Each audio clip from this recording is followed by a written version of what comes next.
Hello from Sleepy Creek Farm. This is Susan Jubert, and I just want to talk about when things go wrong. Because you know what? They do sometimes. The worst case scenarios happen, and disaster can strike ever so big or ever so small. So today, my water system has decided it's not working correctly.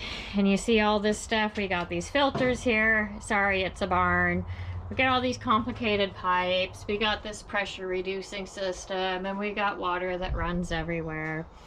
And for the past few days, I've been losing pressure on it, and I've been having to burp air out of the spots where I release airlock. And today I was feeding my bunnies, and I noticed that most of them were not eating their food. So the first thing I do when rabbits are not eating their food is to make sure that they have water. And some of them were getting just a drop or two, some of them were getting none. So I tried to release air from the usual spots where the airlocks form, and I just completely lost all the water, all the pressure. No luck.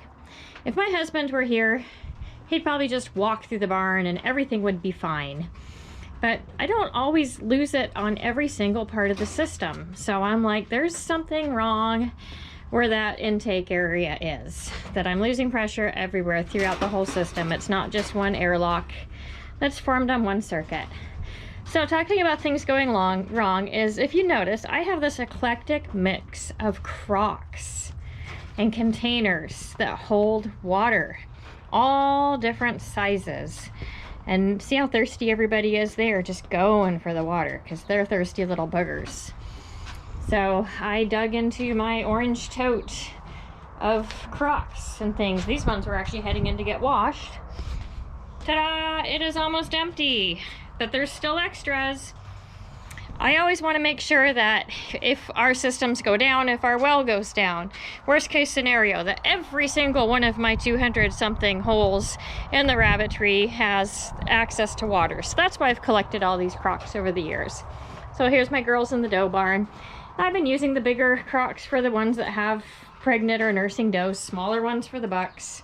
They're still working on, and I'm getting just tiny little drips on the main water system.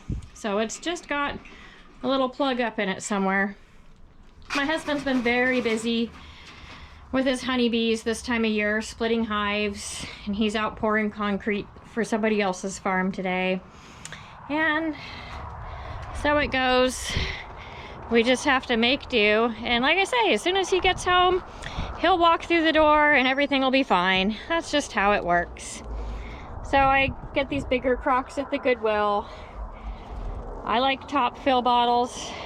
They're not trouble free. You have to prime them when you fill them down here, get them going.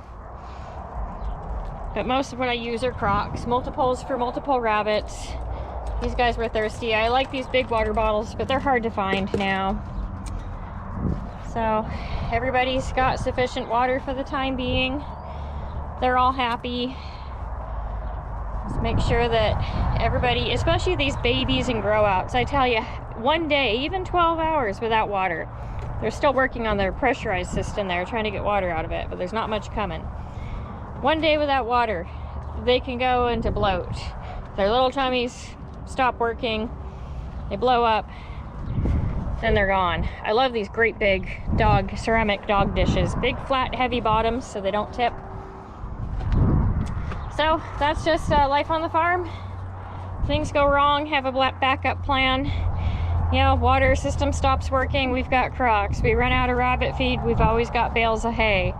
You know, you just learn how to make do.